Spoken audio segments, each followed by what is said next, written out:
Hello everyone, welcome back to my Mechanism Spotlight. If you have any questions, leave them down in the comments below after this video, and also check that pinned comment because I might have already answered your question. This is part 2 of my Mechanism Spotlight. Today we're going over the storage and transfer of everything from energy to items to gases and fluids and stuff.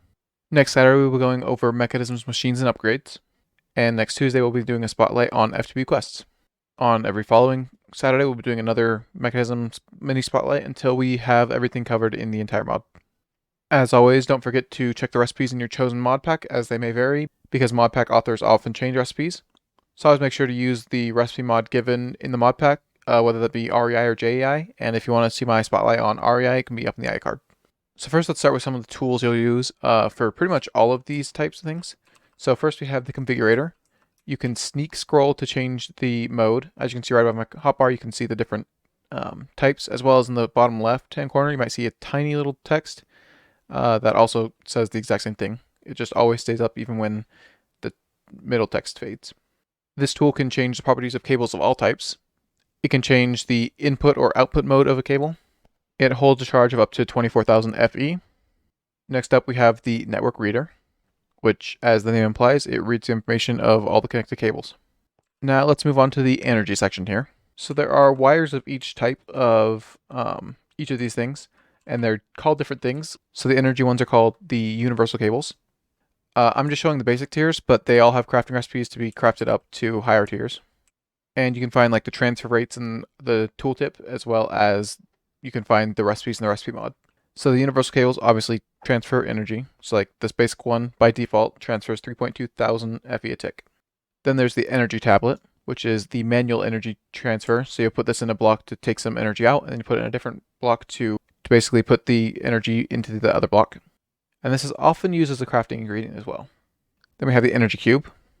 This is also upgradable to the 4 tiers. And you're able to configure each side with an input and output. This middle one is the front face from wherever you place it, and the bottom left one is the back face. Then we have the charge pad. The charge pad takes energy from whatever block is on this face of it, or whatever cable is on that side. When you stand on it, it will automatically charge any things with buffer in your inventory. It also counts the home location for the Robit, as well as charging the Robit that stands on it as well. The Robit is a multifunctional friend. It can be used as a mobile crafting unit, a mobile inventory, a mobile furnace, or a mobile anvil. You can toggle follow me mode to make sure it follows you wherever you go. And you can toggle the drop pickup mode, which will make him pick up whatever you drop. And of course, all that stuff will be stored in his inventory. If you want to pick up the Robit, you just have to sneak right click on him and you'll pick him up. And then just place him back down on his charge pad. If he ever runs out of charge or health, he will automatically teleport back to his charging pad. As well as if you click the teleport back home button, he'll also teleport back to his charging pad. You can give your Robit a name. And you can change his texture. Now there are 4 default textures, which are the default, as well as a pride little treads. Lesbian pride treads, and trans pride treads. There is a way to make your own textures for this, as well as I think the entire Robit can be reskinned, but I don't know how to do that. I just know that there's documentation for it somewhere. You can have more than one Robit per charging pad. And if you break a Robit's home charging pad, it will pop into an item. The Induction Matrix is the multi-block energy storage. It is made up of the induction casings, as well as induction ports and structural glass. And on the interior, you have your induction providers and your induction cells. Again, these are upgradable to any tier. The edges and corners have to be made up of induction casings, but the faces can be made up of induction casings, structural glass, or even the induction ports. Technically, the smallest size for these is a 3x3x3 cube, but because you need at least 1 induction provider and 1 induction cell, you do have to have it be at least a 3x3x4. The induction cell is the actual storage block, so that's what actually is technically storing the energy. And the induction provider is what allows you to transfer energy in and out of the multi-block. You can mix tiers within a single multi-block, and they don't have to be connected in any way. For instance, these elite ones are not connected to any walls or anything. You could just have floating blocks if you wanted to. And your walls can be made up of any combination of any number of ports and casings and structural glass. And these are currently in input mode. To put into output mode, you just shift right click with the configurator, and now it's in output mode instead of input mode. Again, the minimum is 1 induction cell and 1 induction provider, but the tiers don't really matter. So for instance, this has literally 1 induction provider and all the rest are induction cells. And so we have 6.5 peta FE, which is 6.5 quadrillion FE. So that's a lot of storage, but you can only input like a tiny bit of energy at a time. If you're wondering what these letters before the FE stand for, the P stands for peta, which is a quadrillion. The capital T stands for tera, like a terabyte, which stands for trillion. The capital G stands for giga, much like you might have heard of a gigabyte, which is a billion. The capital M stands for mega, meaning a million. And the lowercase k stands for kilo or kilo for 1000 FE. And the maximum size of these is an 18 by 18 by 18 exterior.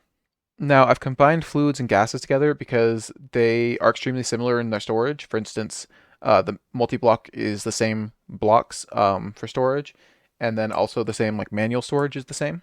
So the fluid transfer is in these mechanical pipes, and the gas transfer is in these pressurized tubes. The fluid tank is the single block fluid storage, and it will only store one type of fluid. And the chemical tank is the single block gas storage, and will only store one type of gas. The gauge dropper can hold up to 1 bucket, which is 1,000 millibuckets of a fluid or gas. The multi-block structure for fluids and gases is called a dynamic tank, which takes the dynamic tank walls, the dynamic valves, and the structural glass. They have the exact same sizes as the induction matrix, anywhere from 3 by 3 by 3 all the way up to 18 by 18 by 18 exterior. They can only store 1 fluid or 1 gas each, and just like their energy counterparts, the edges have to be made up of the dynamic tank blocks, and the center is going to be made up of the valves or the structural glass, as well as the dynamic tank block itself. Alternative to the induction matrix, the interior does need to just be air spaces.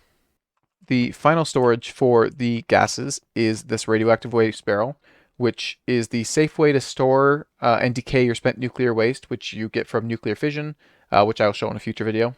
One thing to be aware of, though, is you should absolutely not break your barrels or tubes with chemical waste in them, because that causes radiation, which just causes a lot of problems and is really annoying to deal with. So just leave them to decay on their own. I honestly want to make like a big field of these sometimes and just like pump in your gases into them like that, and then just like leave them to decay on their own. If you're getting information in this video, please leave a like down below. It really supports the channel. And if you want to see more, don't forget to subscribe. Now, the pipe for the items is called the logistical transporters. They're used to transport items, and they can be color-coded with a configurator.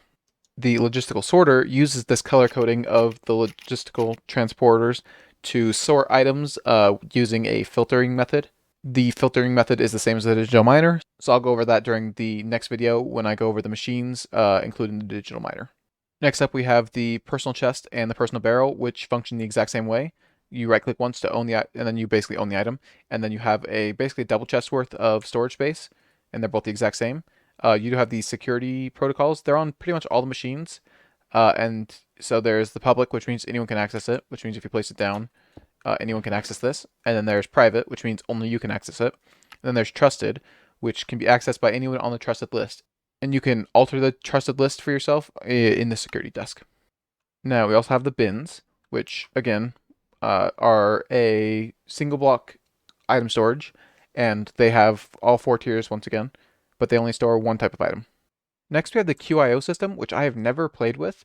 It's kind of interesting, but it basically works exactly like if you've ever played with Applied Energistics or Refined Storage or anything like that, any of those storage mods. It's extremely similar. It is basically this mod's multi-block and multi-item storage. The one difference is it's basically completely wireless. It runs off the frequency system of Mekanism, and it allows for public and private frequencies. So to start, you have these QIO drive arrays, which you put your QIO drives into, and the QIO drives come in 4 tiers. As you can see, the QIO drive array holds up to 12 of your QIO drives. Each progressive tier stores more total items and more types of items. And the total items don't have to break up evenly between the types of items. So if you had, say, 1,000 of one type of item and 6,000 of another item, that's within the limits as long as it's not filling up your items and your types. Once you have, for instance, on this one, if you have over 128 different types of item, it'll overflow to the next one. So let's set up a test frequency here. So you type in your frequency name, and then we're going to go ahead and take our QIO dashboard, which can be placed on any surface, and you go to your frequency, Click on that and you get set. And then any items we put in there, we can now see that there are 9 items in 9 types. So for instance, if we had a stack of those items, we'll have 73 items with 10 types. So as you can see, you could search. So if I was looking for pipes, I could search through the search bar. There is a crafting table option here to just toggle if you want to use a crafting table. You have a variable height, so you can set the height to be whatever you want that fits your monitor, which is a very nice quality of life feature that I wish Applied Energistics and Refined Storage all had. You can sort by your name, the count, or the mod in ascending or descending order. I usually like count descending. The portable QIO dashboard works the exact same. You just right-click it to claim it as your own, and then you can access your network just like that. And it's got all the exact same functions as the other dashboard does. The QIO importer will import into your system. So for instance, if I had this cobble that I wanted to import into my system, I could set it to that. And now if we look in here, we are importing cobblestone. It looks like about a stack per second. And the QIO exporter exports from your system. So if I wanted to export cobblestone from my system, I would just add a filter, item stack, cobblestone, save, and there we go. We should be exporting from our system if this was an empty bin. For instance, let's go ahead and grab an empty bin. And as you can see, we are exporting from our system. And then we have the QIO redstone adapter, which just says if we have over whatever the number is, so let's say if we have over 64 cobblestone in our system, it will emit a redstone signal. Now we have a few miscellaneous items. So for instance, we have the heat pipes, also known as the thermodynamic conductors. These just transfer heat between a machine that creates heat and a machine that might need heat. There's a few machines that create heat and a few machines that need heat. I'll be going over them in the next episode. And then we have the quantum entangleporter, which will transfer items, fluids, gases, infusions, pigments, slurries, energy, or heat from one entangleporter to another quantum entangleporter. They go on this frequency system as well, and they also allow for public and private frequencies. And they allow the anchor upgrade to chunkload themselves. Then we have the teleporter. We have the teleporter core, which is generally just a crafting ingredient. It's not really used in anything but crafting. It's also used generally for the quantum entangleporter and a lot of the QIO stuff. But it's, like I said, mod pack authors just decide what they want to use things for. So the teleporter takes the teleporter, one teleporter block, and a bunch of teleporter frames around it to teleport players, and I believe other entities too. So like you could teleport monsters, or I think even dropped items from one teleporter on a frequency to another teleporter on the same frequency. This block does require energy, and it accepts anchor upgrades to chunk load itself as well. And only the teleporter that's sending you needs to be powered. So for instance, if this one wasn't powered, we could go back over here and we could fly through this one and we would teleport, but we can't fly back through it. Well, we can because it's powered, but if it ran out of power, we wouldn't be able to teleport back. And then we have the cardboard box, which is the last kind of transport type of thing that we had right now. This allows us to move tile entities such as like chests and spawners, but some entities might be blacklisted from the mod pack authors, so just take that with a grain of salt. And that's crafted using this sawdust, which we get from the sawmill machine. And that was all the storage and transport from the Mekanism mod. If you got some information out of this, leave a like down below. It really supports the channel and makes me want to make more of this content. If you want to see more of it, go ahead and subscribe down below. I do mod spotlights weekly, and I do some modded playthroughs, as well as sometimes I sprinkle in some hardcore Minecraft.